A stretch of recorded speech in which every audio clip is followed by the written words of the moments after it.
Mark Cuban is now getting a lot of pushback after saying Trump does not surround himself with strong, powerful women. He told that to the ladies on The View. And then, well, when it didn't land, this is what he wrote on X. I know many strong, intelligent women voting for Trump, including in my extended family. I'm certainly not saying that female voters are not smart, strong, and intelligent. And then later, another post where he full out apologizes. Not too good. And I don't know how Kamala is going to react to this. And when she's asked, if they even ask her, let's bring in President of the National Federation for Republican Women, Julie Harris. Julie, it's great to have you in today. I know you probably have a lot to say. Your reaction to what he said and then the apology as if it's going to go away. I think he meant what he said. You know, from the abundance of the heart, the mouth speaks.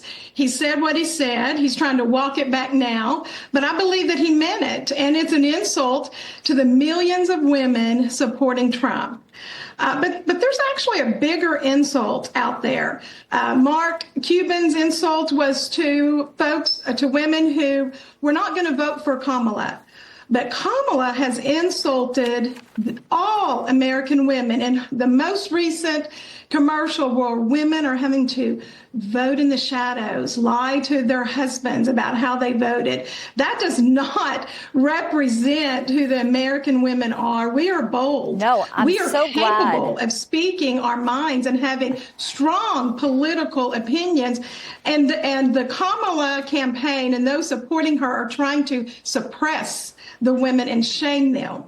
You know, I'm so glad you brought that up. There's that ad that says when you go into the ballot box, you can vote any way you want. You don't have to tell your husband. Listen, if you're afraid to share with your partner, your significant other, how you feel, there's deeper things going on here than whether or not you're a Trump supporter. Absolutely. I want to talk about the gender gap. But I just want to get you a lot of media bias. Obviously, the Gallup poll that came out just maybe 10 days ago, lowest trust in legacy media for people. This is breaking right now. Julie, Trump-Vance campaign have filed an FEC complaint against the Kamala campaign and the Washington Post. Now, the Washington Post said they're not going to endorse anybody. They just want to go back. Bezos had his op-ed. But now this complaint is saying that the Post, according to reports, is that they're claiming that they're using advertising powers to promote pro-Kamala and anti-Trump coverage to voters in these final days of the election. When they declined to endorse her publicly, they endorsed her in the dark. So much for democracy dies in darkness. That is according to what we're seeing here. That, the CBS News re-editing. You know, I think that Americans are not dumb and they see this. What's your read on the media malpractice? I agree. That's why we're seeing NEWSMAX being one of the fastest growing cable networks. Americans are looking for places other than the mainstream media. This is nothing new to the American viewer. We've been seeing this. We're just glad that we're seeing other media outlets like NEWSMAX coming up. So no surprise there. I'm glad that President Trump is pushing back on this. Yeah, and it really is so dark, you know, when they come out and say one thing and the machinations behind the scenes. It shows true deception, I think. And absolutely, we're looking at everyone's character. You know, you're voting for a leader, morality, character. All of this should be taken into account. And, you know, the media's lies are just they're now at a level I've never seen in 25 years of journalism.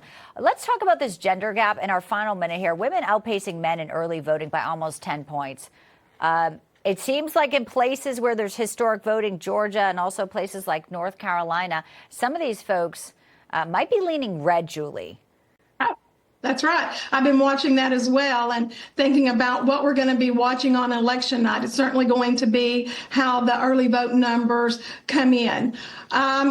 I've been seeing that. I've been watching that women are outpacing, but it's encouraging to see in places like Georgia where we're seeing the Republicans begin to increase that number in early voting. And I know my home state of Arkansas is definitely not a battleground state, but I'm watching that state as well because we have local races. And we're seeing the same thing. We're seeing the Republicans historically coming in higher than what they ever have. So I'm hopeful. I'm not convinced convinced that the women are going to sink this for President Trump. I think he has won over a lot of women by focusing on things such as the border and the economy. Right. We have been out there in battleground states, knocking doors, hitting thousands of doors. We've seen just one report that came in today from the Texas Federation of Republican Women have registered over 180,000 in their state, 160,000 across battleground states. So we're hearing from the women, and they're talking about the border. Yeah, and I'm glad you mentioned, because you're the National Federation of Republican Women, and there are all these chapters, so people can really get right there, grassroots level, and get involved. And it sounds like they are in record numbers. Julie Harris, come back and see us. I really appreciate your comments today, reacting to this breaking news story we've just been learning about with the FEC complaint from the Trump fans' complaint against Washington Post. We're sure there'll be a lot to talk about in these few days. Good to have you in. Thank you.